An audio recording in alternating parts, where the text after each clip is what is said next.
मालूम है कि कॉपी है लेकिन हेलो देयर। सो आज हम ऐसे इंसान के बारे में बात करना चाहते हैं जो अपने आप में ही मिस्टीरियस और इतना अनजान है कि उसे खुद ही नहीं पता कि वो है कौन।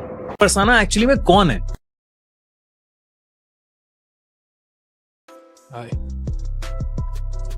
पुराना है लेकिन इंटरेस्टिंग भी है।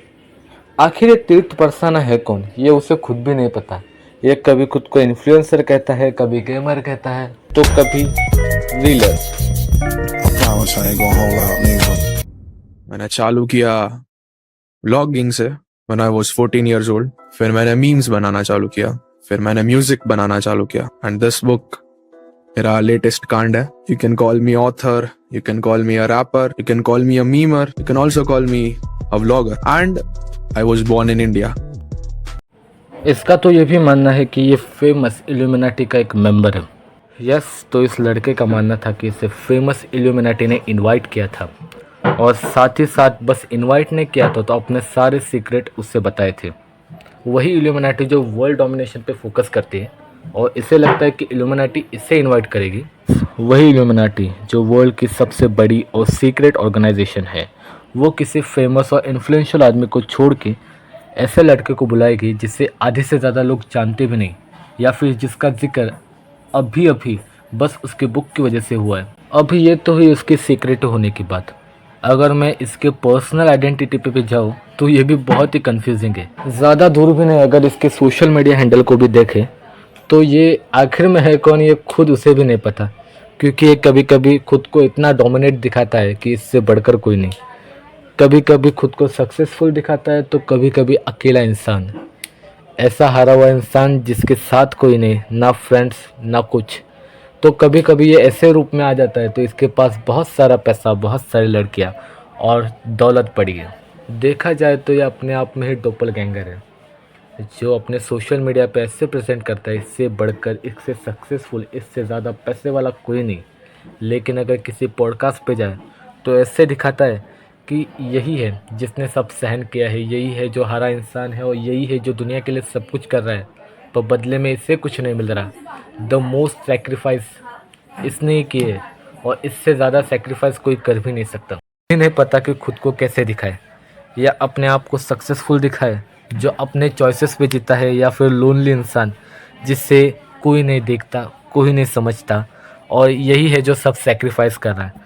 और देखने की बात तो ये है कि ये बंदा ये सब बातें अपनी उम्र के 21 साल में कर रहा था, जिस साल में लोग ये सोचते हैं कि मैं कौन से कॉलेज में जाऊँ या फिर मेरे बाजू वाली सीट पे कौन बैठेगा. मुझे तो ये इंसान अभी सीरियस भी नहीं लगने लगा है, क्योंकि इसने अभी अभी अपनी उम्र में दुनिया देखना शुरू की है और ये अभी से ऐसे बातें कर रहा है जैसे 50-60 साल अपनी ज़िंदगी के जी चुका है. यही ये बंदे की बात. लेकिन इस बंदे के बिलीव्स भी अजीब है, जैसे कि ये बंदा ऐसा समझता है कि इससे none other than Lucifer support करता है और साथ ही साथ इसके हर लाइफ डिसीजन में लूसीफर का बहुत बड़ा हाथ है. लूसीफर को जब धरती पे फेंका गया, उसने इंसानों को ये कहना चालू कर दिया कि यू कैन बिकम गॉड. हाँ, वही Lucifer, the fallen angel, God of devil, जिसके बारे में हर कॉन्स्पिरेसी थ्योरिस्ट कहता है, जिसका कनेक्शन हर बार इल्यूमिनाटी से जोड़ा जाता है. 666, 999 ट्रायंगल, ना जाने क्या क्या, पर लूसीफर का नाम हर जगह पर होता है और वो लूसीफर इसको सपोर्ट करता है, ऐसा इसका मानना है. इन शॉर्ट ये बंदा ऐसे दिखाना चाहता है कि लूसीफर ही है जो सबको सब चीज़ें प्रोवाइड कर सकता है, वो भी आउट ऑफ बाउंड्री जाके. लूसीफर ही है जो सबको खुश कर सकता है, रिच बना सकता है और सबको हर वो चीज़ दे सकता है जो वो चाहे. इन शॉर्ट ये बंदा ऐसे दिखाना चाहता है कि लूसीफर की आइडियोलॉजी सबसे बेस्ट है और लूसीफर ही है जो इंसान को सबसे सक्सेसफुल बना सकता है. जाए तो ये बंदा भी सबसे तेज़ और होशियार है. ये लूसीफर करते हुए डेविल को प्रमोट करते जा रहा है और ऐसा दिखाना चाहता है कि लूसीफर ही है जो सबका भला कर सकता है, सबको सक्सेसफुल बना सकता है और गॉड है जो उसे ये करने में रोक रहा है. ये उसे इतना ग्लोरीफाई कर चुका है कि लूसीफर ही राइट है, लूसीफर ही सबसे अच्छा है और उस पर जो डीमन का दाग लगाया हुआ है वो सब गलत है.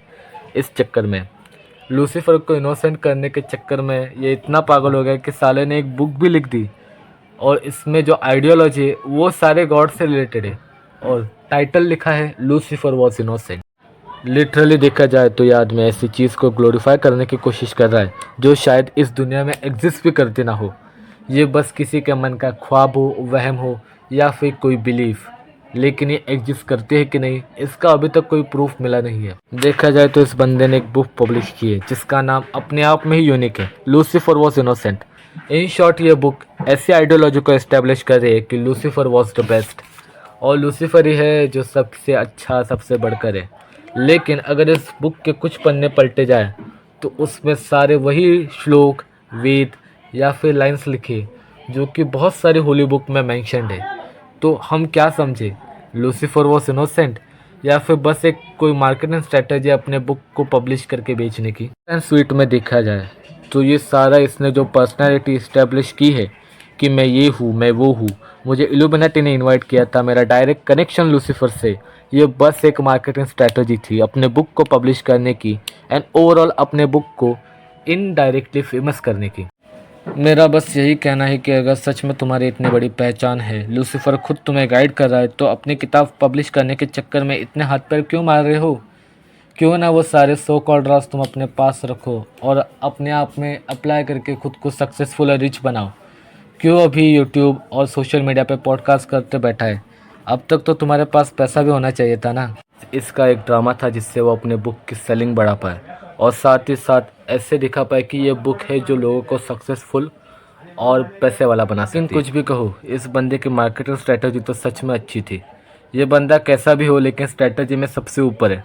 सबसे पहले तो अपने आप को ऐसे प्रेजेंट किया कि मैं इस दुनिया का सबसे मिस्टीरियस इंसान हूँ, मैं ही हूँ जो सब जानता हूँ और मुझे सारे सीक्रेट्स मालूम है। और उसके बाद ऐसे बताया कि आप भी मेरे जैसा बन सकते हैं, मेरे सारे सीक्रेट्स जान सकते हैं अगर आप ये बुक परचेज़ करो। देखा जाए तो ये स्ट्रैटेजी अच्छी थी अपने बुक सेल करने की, पर क्या करें, लोग सब जानते हैं ना, तो इसका पाला ज़्यादा चला नहीं। लेकिन इसकी बुक उतनी ही चली जितना कि इसका दिमाग चल सकता था। कुछ लोगों ने उसे परचेज़ किया और उसके बाद जो रिव्यूज़ है उसे देख के तो ये मोस्ट सेलिंग नहीं पर लेकिन मोस्ट फनी बुक तो ज़्यादा लग रही है। ये किताब इंडिया के लिए लिखी ही नहीं गई थी। This book is based on Christianity, जो कि दुनिया का सबसे popular and most populated religion है, सबसे बड़ा रिलीजन।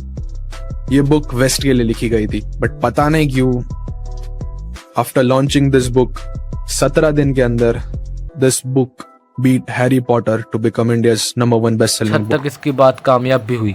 इसकी बात इतनी चली और इसके बुक का इतना प्रमोशन हुआ कि हर जगह उसकी चर्चा होने लगी। पर इतने प्रमोशन का फ़ायदा ही क्या जब बुक फ्लॉप होनी थी। इसके टारगेट ऑडियंस से वो लोग थे जो अभी भी टीनेज और कॉलेज के डोर पर खड़े हैं और जो इजीली ऐसे बातों पे इन्फ्लुएंस हो जाते हो, इजीली इनका साथ देने लग जाते हैं। ये आप ही सोचिए, एक ऐसा लड़का जो हर पॉडकास्ट और वीडियो में प्रेजेंट हो रहा है और वो अपने आप को ऐसे दिखा रहा है कि मैं इस दुनिया का सबसे मिस्टीरियस और सिग्मा लड़का हूँ, तो ऐसी बातें सुनकर कोई ना कोई तो इन्फ्लुएंस हो ही जाएगा। रही बात टीनेज और जो गांव देहाती के लोग हैं, वो तो ऐसी बातों पे जल्दी इन्फ्लुएंस हो जाते हैं क्योंकि उन्हें दुनिया के बारे में ज़्यादा कुछ पता भी नहीं होता और वो इजीली सक्सेसफुल होने के रास्ते ढूंढते ही रहते हैं। बाय एग्जांपल ये खुद ही कहता है कि इसने यह बुक क्रिश्चियनिटी और क्रिश्चियन लोगों के लिए लिखी है, तो इस भाई ने ये इंडिया में पब्लिश ही क्यों की? अगर तुझे इंडिया में ही इसे पब्लिश करना था तो अपने टारगेट ऑडियंस को देख के वैसे इसे लिखना चाहिए था ना। अगर तेरा टारगेट ऑडियंस ही क्रिश्चियन है तो तूने उसे इंडिया के बाहर पब्लिश क्यों किया? और ऐसा है तो तू हर पॉडकास्ट और वीडियो में इंडियन यूट्यूबर्स के साथ मिलकर हिंदी में इसे क्यों पब्लिश कर रहा है? अगर तुझे पब्लिश ही करना है तो किसी फॉरेन यूट्यूबर के साथ नेशनल टेलीविज़न के या फिर किसी फॉरेन यूट्यूब चैनल पे इसे बैठकर पब्लिश करना चाहिए ना। ये सब कहने की बात है, इससे भी पता है कि इसकी बुक कितनी बड़ी डिज़ास्टर है और इस बात को कवर अप करने के लिए ये अलग अलग तरीके लगा रहा है। Second thing, according to him ये इंडिया की बेस्ट सेलर बुक है, तो इसे बता दो इंडिया में अभी तक इसके बारे में कोई ज़्यादा जानता भी नहीं। मुझे भी इसकी बुक के बारे में एक यूट्यूब वीडियो से पता चला और जब इसके मीम बढ़ने लगे तो मुझे इसमें इंटरेस्ट आया। रही बात पॉपुलैरिटी की, तो मैंने इसके बुक के बारे में किसी से भी नहीं सुना है। जितना भी सुना है वो यूट्यूब वीडियो में कोई तो मजाक उड़ा रहा था या फिर कोई इसे रोस्ट कर रहा था। और रही बात इस बुक के रिव्यूज़ की, तो ये कितना बड़ा डिजास्टर है तो आप खुद भी जान सकते हैं। जब मैंने इसके ऑनलाइन रिव्यूज़ देखे तो लोग बस इस किताब को बकवास ही मान रहे थे और ये बात ये खुद भी जानता है, उसे खुद ही पता है कि ये किताब कितनी बड़ी डिज़ास्टर है और कितनी बड़ी गलती है और इसी बात को कवर अप करने के लिए ये अलग अलग तरीके निकाल रहा है। पर मेरी बात मानो तो भाई अभी एक्सेप्ट कर ले कि ये तेरी गलती है और ये आगे से नहीं होगी। ने पूछा सोते वोते नहीं हो क्या, क्या चक्कर क्या है? तो सो भी लिया करो। ऐसा कंटेंट क्रिएटर मैंने बोला, मुझे लगा ज्यादा मेहनत कर रहा है आजकल, तो इसने कहा कि मैं पॉडकास्ट में बताऊंगा। तो now is the time. It's been 77 hours since I'm awake. मैं 3 दिन से सोया नहीं हूँ। वन मोर थिंग, मुझे ऐसा भी लग रहा है कि ये बंदा कुछ सोच समझ के ऐसी बातें कर रहा है। आप खुद ही सोचिए, ये खुद मेंशन कर रहा है कि मैं लास्ट 3 दिन से सोया नहीं हूँ, और इसकी आंखें देख के ऐसा लग भी रहा है, लेकिन इसकी आंखें नींद की वजह से ऐसी है या फिर किसी और वजह से, ये मुझे पता नहीं। मे बी ये मेकअप भी हो सकता है, लेकिन जो भी है, ये बंदा अपने आप को ज़्यादा मिस्टीरियस और सीरियस दिखाने के लिए कुछ भी कर सकता है। एंड वो जो प्रिंसिपल था ना, उससे ये बात हजम नहीं हो रही थी कि पूरे कॉलेज में कोई ऐसा बंदा है जो कि घुसा सक्सेसफुल है। I was the highest in that entire classroom, in the entire building, in the entire campus, entire SVKM campus. मेरे जैसा कोई पहले घुसा नहीं था। मैं पहला था कि जो घुसा फेमस था, क्योंकि मैं एक चीज दिमाग में लेके घुसा था कि मैं 1 लाख फॉलोवर लेके तो घुसूंगा। और तू ये घुसाना है ऐसी बातें कर रहा है। ये घुसाने होता क्या है? मोस्टली लोग कॉलेज में पढ़ने के लिए आते हैं, ना कि फॉलोअर्स और टशन दिखाने के लिए। लेकिन आजकल देखा जाए तो लोग उसके लिए भी कॉलेज आता है। लेकिन तू जो फॉलोअर्स की बात कर रहा है, वो देखा जाए तो उससे किसी को फ़र्क नहीं पड़ता। आजकल हर किसी के फॉलोअर्स है, और फॉलोअर्स मिलाना सबसे आसान बात है इस दुनिया में। आज अगर तू देखा जाए तो हर गली, हर मोहल्ले में एक इन्फ्लुएंसर तुझे मिल ही जाएगा। और ये देख, ये followers, social media, like, dislike, ये सारा अटेंशन कुछ दिन के लिए अच्छा लगेगा, तू भी इंजॉय करेगा, वो भी इंजॉय करेंगे, लेकिन ये लॉन्ग टर्म के लिए ज़्यादा इफेक्टिव नहीं है। आजकल देखा जाए तो हर कोई इन्फ्लुएंसर है, हर कोई अपने आप को फेमस करना चाहता है, और हर कोई सोशल मीडिया का इस्तेमाल अपने आप को प्रेजेंट करने के लिए और फेमस होने के लिए कर रहा है। मैं कोई भी चीज में नहीं मानता हूँ। जब तुम लोग को बोला जाता है कि अपना सर झुकाओ, टेंपल में तुम लोग जब जाते हो, जब अपना सर झुकाओ, क्यों झुकाते हो? कभी पूछा? मैं पूछता था और उन लोगों के पास जवाब नहीं होता था। I understand. तो ये बताना चाहता है कि हम भगवान के सामने सर ही क्यों झुकाए, और झुकाए तो इसके पीछे रीज़न क्या है? कुछ तो वैलिड रीज़न होगा जो हम भगवान के सामने सर झुकाते। सबसे पहले मैं ये बात क्लियर कर दूं कि इस नादान बंदे को इतना भी नहीं पता कि एक बेसिक स्टैंडर्ड ऑफ एथिक होता है।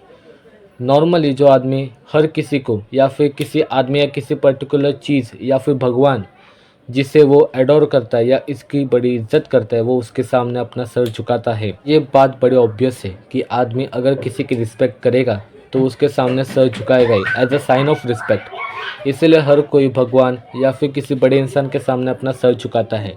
और तू जो ये बातें कर रहा है कि मैंने पूछा, मैंने ये बात की, मैंने वो बात की, और शायद तूने नादानी में ये पूछा भी होगा, लेकिन तुम्हें इसका सही जवाब नहीं मिला। रिग्रेट मेरे अंदर है, you know, without any bloody reason मेरे 3 अकाउंट गायब कर दिए। मेरे दोस्तों ने मुझे अबैंडन कर दिया just because I wanted to become a YouTuber. लोगों ने थूका, लिटरली सड़कों पे नाम घिसा है मेरा, जब मैं कुछ भी नहीं था, फॉर नो ब्लडी रीजन। एक रिवेंज की भावना जो होती है ना, वो इतनी स्ट्रांग है मेरे अंदर। The envy, I feel envy. I reached this level when I understood the power of envy. मैं अच्छा आदमी था। वेट अ सेकेंड, तुझे खुद भी पता है तू क्या बोल रहा है? तू जो बता रहा है इस हिसाब से तो ये किसी एनिमे या मूवी की दुनिया लग रही है। जो तू बचा रहा है, मैंने स्ट्रगल किया, मैंने ये सब सहा, ये सब सच है? क्योंकि मुझे ये तेरी स्ट्रगल स्टोरी से ज़्यादा किसी इमेजिनरी दुनिया का हिस्सा लग रहा है, जहाँ तू खुद को अपने आप को मेन कैरेक्टर समझ के ये सब बातें बना रहा है या बातें कर रहा है। देखो, स्ट्रगल सबका होता है, सब जानते हैं कि सबका क्या क्या दुख है, लेकिन सब उससे ओवरकम भी करते हैं। लेकिन मुझे लग रहा है कि तू उसी में फंसा हुआ है। देखा जाए तो ये सब जो हो रहा था वो बस एक मार्केटिंग स्टंट था, जिससे वो अपने बुक पब्लिश कर सके और उससे जल्द से जल्द फेमस कर सके।